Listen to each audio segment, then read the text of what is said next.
Mesdames, Messieurs, peuple congolais, j'interviens ici d'abord comme un lanceur d'alerte, puis comme un éveilleur de conscience.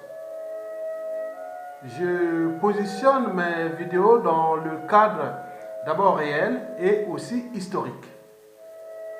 Donc, vous le saviez comme moi, que l'avenir, c'est tout justement le passé et le présent qu'on ignore. Donc, nous sommes en train de laisser quelques outils anthropologiques et politiques pour les générations à venir, surtout à l'échelle congolaise. Mesdames, Messieurs, ceci dit, le dictateur Denis Sassou Nguesso a déjà 40 ans de sa tyrannie. Et depuis 4 ans déjà, il n'a jamais été aussi faible. Ben, il tient toujours.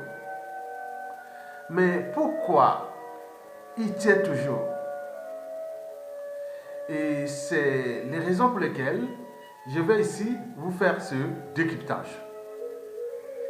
Le dictateur Denis Sassou Nguesso est indéboulonnable, malgré les conditions exécrables, l'hécatombe de la condition humaine au Congo. Mais pourquoi les Congolais ne se mobilisent-ils pas pour qu'ils soient incapables de le mettre hors d'état de nuire? Donc c'est toutes ces réflexions que je vais ici essayer un peu de les décrypter, et surtout pour les raisons historiques. Parce qu'on dit l'histoire se répète. Et la situation de Sassou Nguesso peut être aussi un effet d'entraînement. Et donc les gens regardent les uns et les autres et voient comment ils fonctionnent. Et demain, il y aura un malin qui pourra aussi certainement utiliser le peuple et faire comme Sassou Nguesso. Donc nous, le but est d'abord d'alerter et de veiller, et aussi d'éviter que l'histoire se répète. Mesdames, Messieurs, peuple congolais, le problème Sassou dégage. Les responsabilités des nordistes et des sudistes. Et pourquoi? Et après, mesdames, messieurs, je vais ici vous faire le décryptage des difficultés des Congolais à s'entendre ensemble comme un peuple pour la cause commune, c'est-à-dire le dictateur Sassou Nguesso dégage. Et pourquoi je parle des nordistes, des sudistes et des responsabilités? Pour vous dire que ce sont des réalités congolaises. Quand vous parlez des Congolais, vous voyez des Congolais, on vous parlera toujours des nordistes, sudistes. Et ce que je vais vous expliquer. Le problème Sassou Nguesso dégage, c'est que ce dictateur liberticide, antidémocratique, antisocial, criminogène, et voit l'appropriation de l'État congolais comme sa propriété privée. Et donc, il est là, il tient. Il est là en train de tout détruire. Le tissu social, oui, sans qu'aucune réaction collégiale des peuples congolais.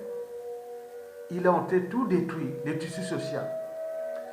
Il est en train de tout détruire, le tissu économique, culturel. Et plus grave encore, l'avenir du pays. En ce qui concerne les écosystèmes naturels, nous sommes le bassin du Congo, l'Amazonie de l'Afrique. Nous avons les forêts denses équatoriales.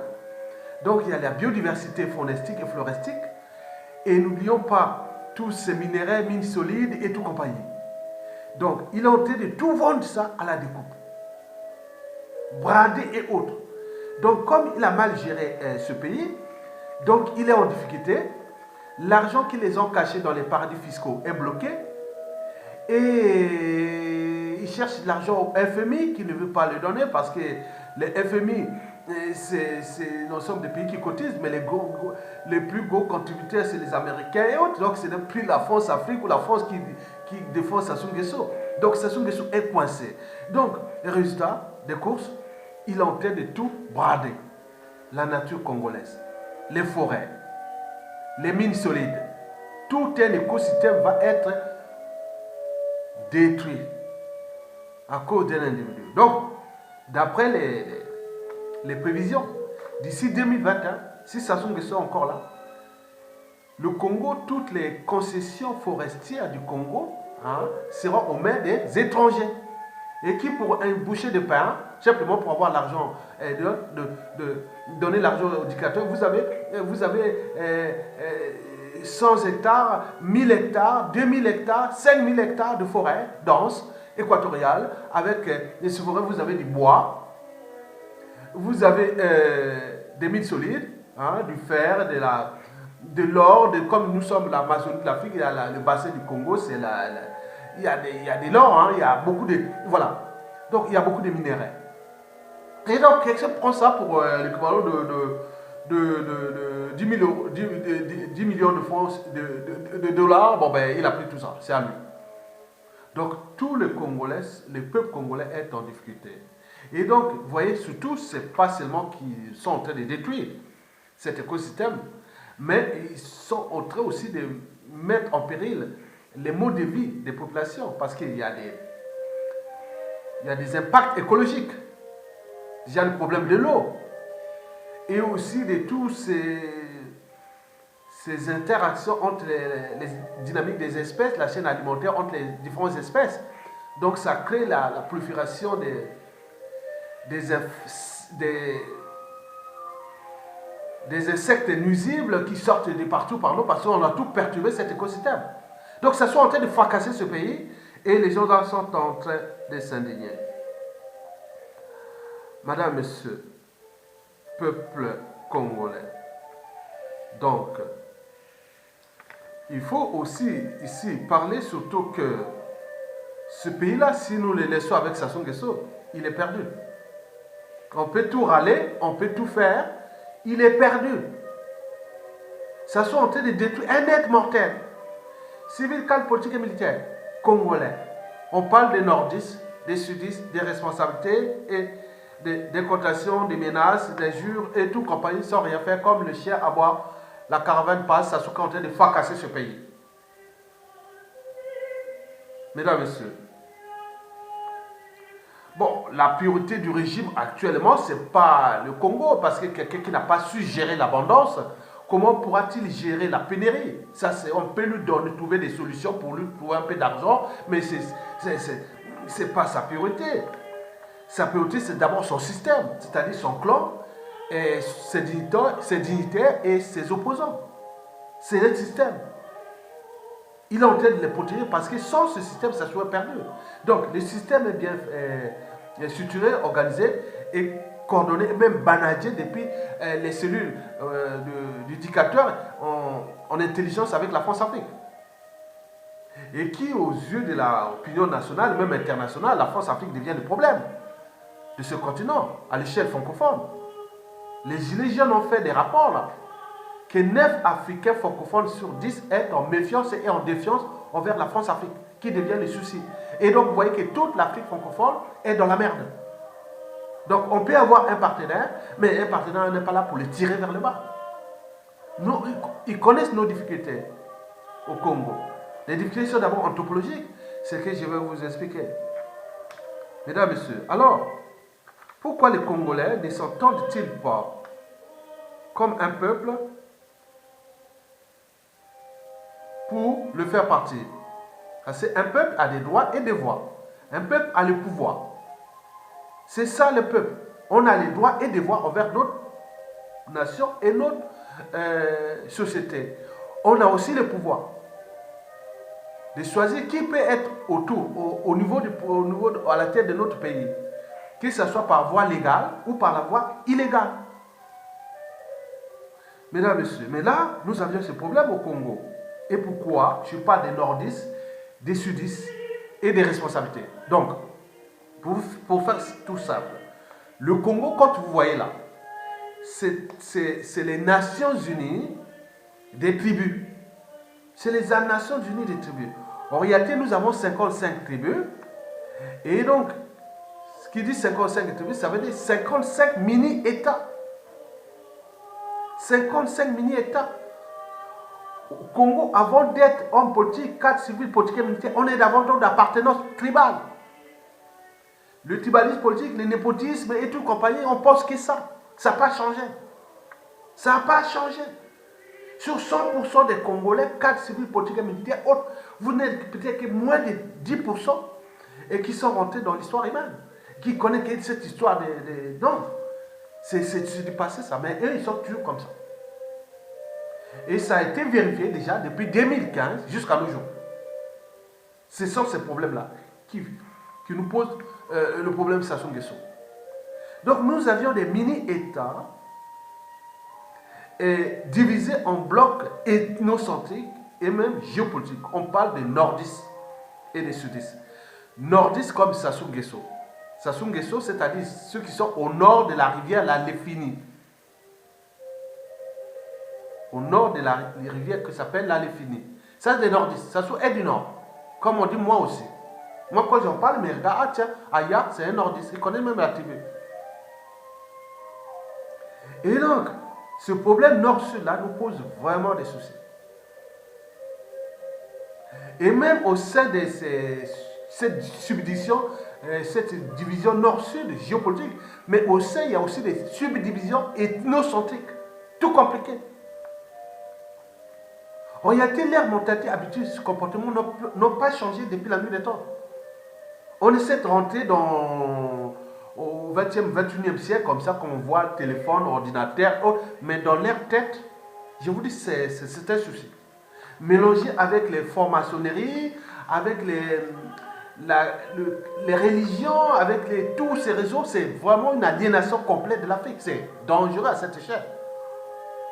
Mesdames, Messieurs, donc, il y a ce problème qui est culturel et aussi politique. Mais il faut tenir compte aussi des mentalités. Les mentalités là-bas ne sont pas... oui, les mentalités au regard de la condition humaine et sociale. Et donc, ce n'est pas des courants de pensée. Ce n'est pas des convictions. Ils n'ont pas de convictions. Ils n'ont même pas les valeurs comme des valeurs de liberté, de dignité, de justice, du but de la condition humaine. Je défends ma liberté, je défends la dignité. J'ai des droits et des devoirs. Ça, ils ne connaissent pas. D'ailleurs, ça n'a jamais été enseigné ou transmis ou autre. On ne connaît pas ça. Nous, les valeurs qu'on transmet là-bas, c'est les valeurs de la soumission. Tika, laisse tomber, laisse tomber, laisse tomber. Et ok, la soumission a un caractère émotionnel. Donc, on ne gère pas une société que par les émotions. Il y a la raison de douter, de penser, de dire non, j'ai au moins un cerveau, j'ai une âme et une conscience. La condition de vie, moi je suis civil, politique et militaire, je ne peux pas accepter ça. Je regroupe un nombre d'individus, on prend notre responsabilité, on prend le pouvoir. Ce n'est pas la masse qui va prendre le pouvoir. C'est un petit groupe d'individus engagés et conscients et qui ont toujours changé ce monde. Historiquement, c'est toujours de cette façon que le changement s'est produit. On veut retirer tout le monde, oui, parce que autre, non. Ils ne savent pas qui ils sont. Donc, au regard des mentalités qui sont de notre temps, les gens ne connaissent pas qu'est-ce que la liberté. L'individu défend sa liberté et sa dignité. Si on n'est plus individu, donc on devient esclave. Au pire encore, ils ne connaissent pas qu'est-ce qu'un citoyen. Un citoyen, c'est celui qui a des droits et des devoirs envers sa nation et sa société. Et quand l'ensemble des citoyens peut faire un peuple, c'est que vous avez un pouvoir d'oser dire non et d'agir. Mais là, rien du tout, parce qu'il y a cette division qui est déjà culturelle, puis au niveau de ces mentalités, c'est-à-dire une topologie sociale et qui n'est pas bonne. Mais il faut ajouter aussi les problèmes de responsabilité, hein, oui, parce que, bon, dire non, mais Sassou Nguesso est du Nord, et c'est les Nordiques qui doivent prendre les responsabilités de le faire partir. Or que les Nord, c'est un tiers de la population, bien sûr, 2 tiers du territoire, bien sûr, mais le Sud, 2 tiers de la population congolaise, 2 tiers des villes stratégiques, 2 tiers de point. Mais ils ne sont pas capables de régir, comme disait Gandhi. Je peux faire avoir un individu debout et que 1000 moutons assis. Donc nous avions ce problème-là. Donc, le Nord, s'il ne prend pas ses responsabilités, on fait des appels, les lettres de rappel. Attention, il faut prendre votre responsabilité et dégager votre Sassou Nguesso là. Alors que ce Sassou Nguesso est arrivé au pouvoir, pas que par la conspiration des nordistes, c'était des Congolais, c'était un système. Quand on voit les préparations de retour au pouvoir de Sassou Nguesso en 1994 déjà, jusqu'à l'arrivée du coup d'État, et jusqu'à Giroud, on trouve du nord au sud, de l'est à l'ouest, c'est un système. Les gens oublient que c'est un système. On revient sur la charte nordiste, sudiste, autre. Donc, il y a des gens qui ont compris ce marché et donc qui alimentent ces amalgames-là, nord, sud, est, ouest. Et donc, la plupart de ces gens-là ils sont bien structurés, organisés et coordonnés. C'est souvent des officines politiques, ethnocentriques, géopolitiques et tout compagnie mélangent. Donc ça crée un climat de méfiance et de défiance. Donc, d'où les statu quo politiques et l'immobilisme. Donc, les moutons sont bien gardés et donc eux, ils font leurs affaires qui concernent leur train de vie. C'est-à-dire le clan, le dictateur et son système, c'est-à-dire ses dignitaires, ses opposants et ses courtisans. Donc, tout le pays est en train de se fracasser. D'où les statu quo. Donc, le problème est là. Les nordistes, mais non, la responsabilité, pourquoi? Parce que, historiquement, la responsabilité politique au Congo est toujours par association. Vous avez par exemple, mais ce n'est pas qu'au Congo, mais vous avez par exemple le pouvoir au Rwanda. On a eu un génocide en 1994 par association. Les Hutus ont tué les Tutsis inversement. Et par association, Sassou a commis tous ces crimes depuis qu'il est dictateur, qui est par association.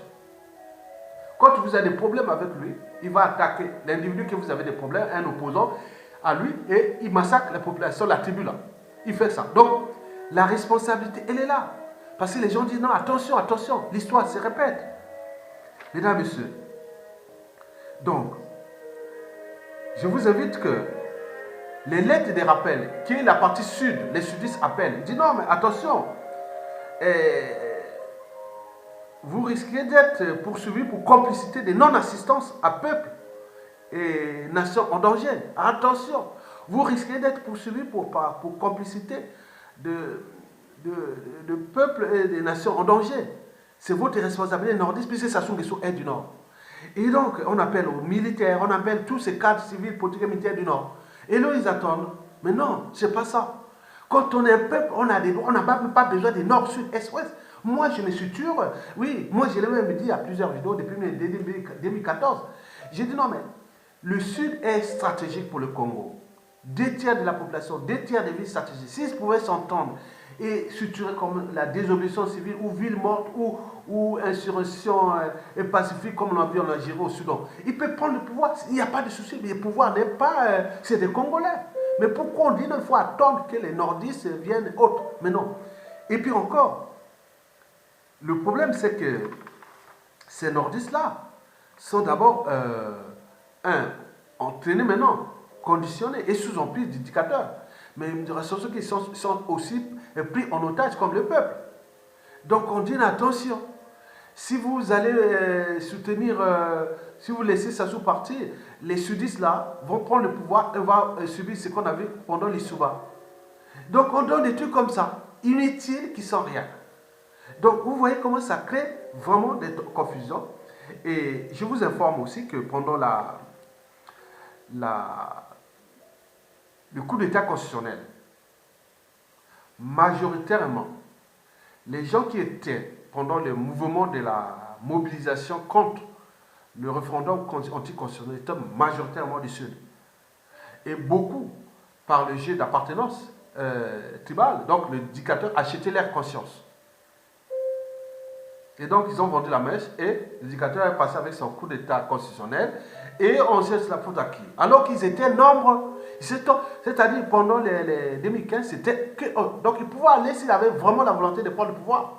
Avec les stratégies qu'on a vues en Algérie, au Soudan et autres. Mais il y aurait les 2015 là, je pense que... Je vous donne les noms, de ces sujets rois, les Moukweke ou les Kolela ou les Tchatouaba, ils seraient déjà présidents. Ou accompagnés avec les Teke comme Kobi Salsa et Matanjo, il y aurait déjà les pouvoirs. Mais ils ont vendu là. Parce que là-bas, en Afrique, le pouvoir n'est pas individuel. Le pouvoir, on le délègue à un individu qui n'a même parfois pas de pouvoir. Le fait d'être homme politique, je crée un parti, j'appartiens à une tribu majoritaire et je me vois comme si j'ai une crédibilité politique. Et si j'achète la conscience de cette personne-là, donc j'immobilise tout le monde. Il dit attention, attendez, il ne faut pas laisser manifester, attendez, je vais vous donner un ordre, attendez. Mais à côté, si c'est un pourri et vendu, oui, il fait ce qu'il veut. Donc il mobilise toute une grande partie de la population. Si vous achetez la conscience de tous ces blocs-là, ethnocentriques, vous achetez la conscience de ça. Donc les autres sont là, sont mobilisés, ils attendent. Et ils vont faire leur jeu. Alors que,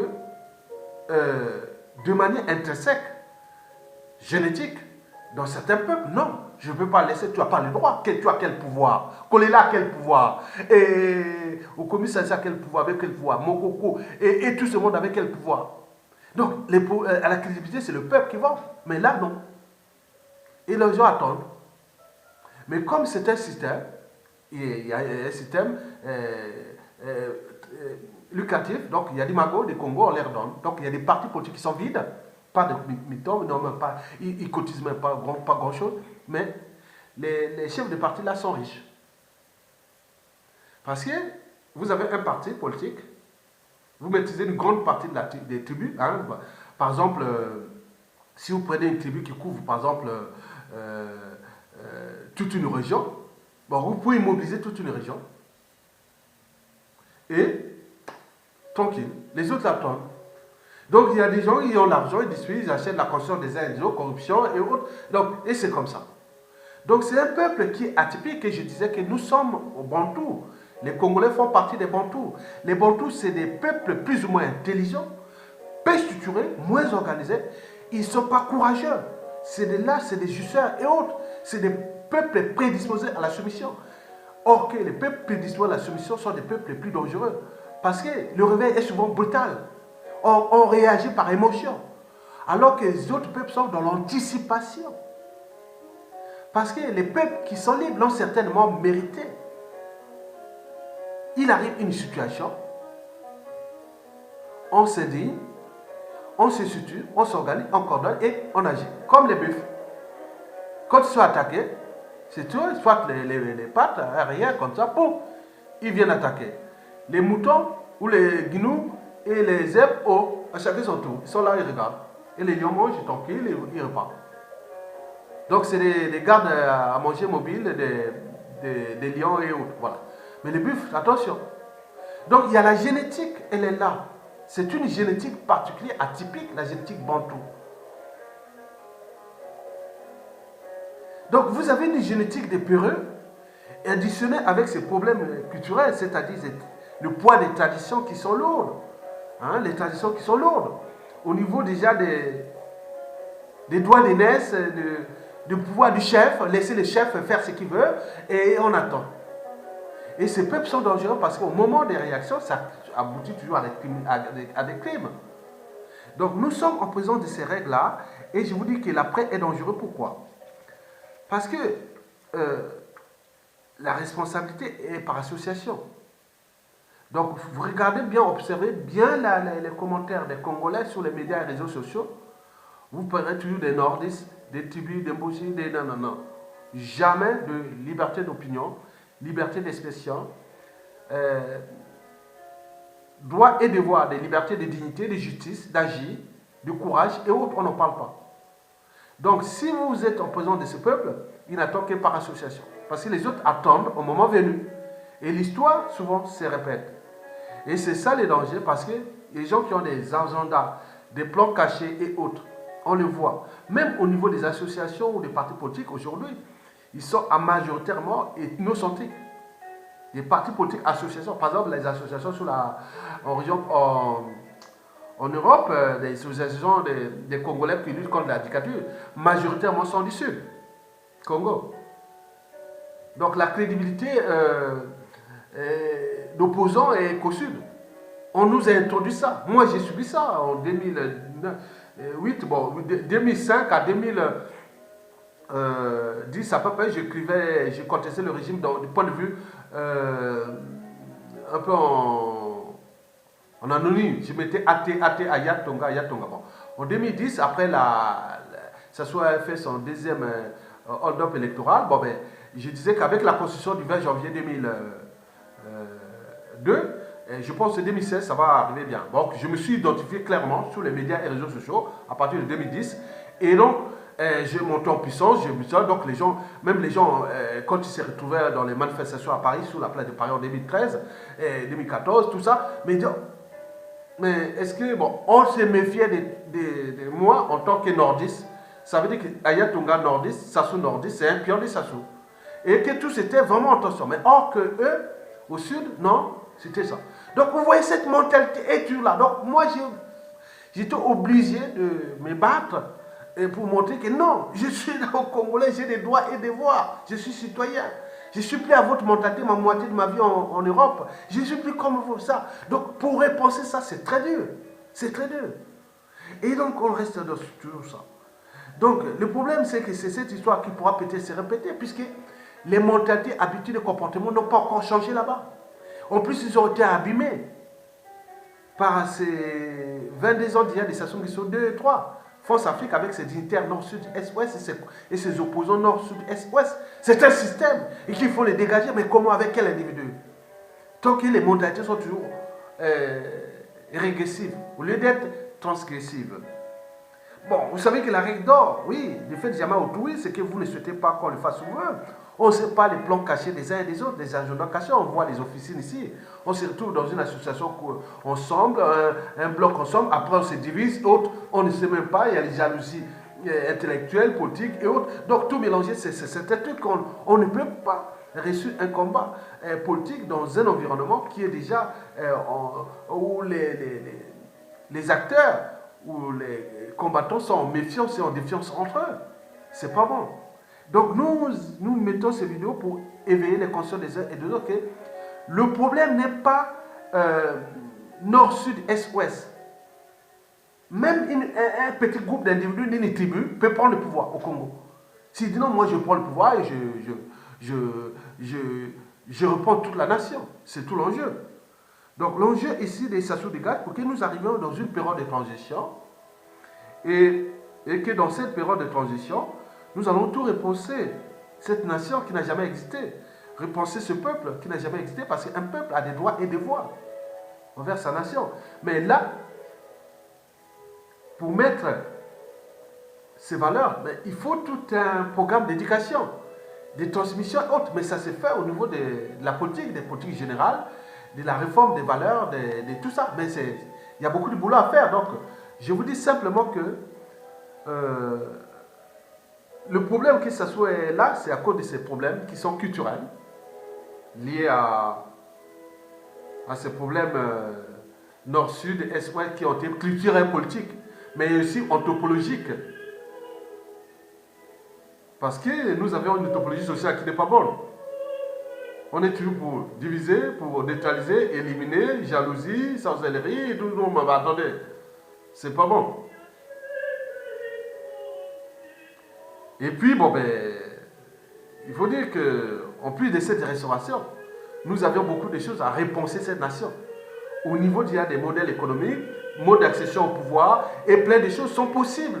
On a les idées, on a autres, mais mettons-nous ensemble de dégager ce système qui est nord, sud, est, ouest. Ne parlez plus au terme de nord, sud, est. Non, c'est un système qui est là. Il est bien structuré, organisé et coordonné et managé même depuis l'éducateur des Sassou Nguesso et ses satellites France-Afrique et tout compagnie. Mais c'est un suicide collectif. Donc ils savent qu'on est en train de fracasser ce pays. On ne va plus les laisser faire. Donc nous devons agir. Donc réussir, nous devons aller dans cette pédagogie que nous sommes d'abord un peuple. Même si c'est un peuple abîmé, mais nous pourrons le transformer d'ici peu de temps. Mesdames, Messieurs, je vous remercie.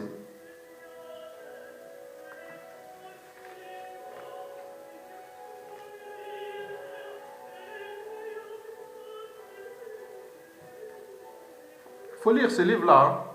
Comment a commencé la Révolution française. Ça, c'est comment elle a commencé. Marie-Antoinette et le roi Louis XVI ne savaient même pas que la Révolution arrivait. Et vous avez vu la suite. Merci beaucoup et à bientôt.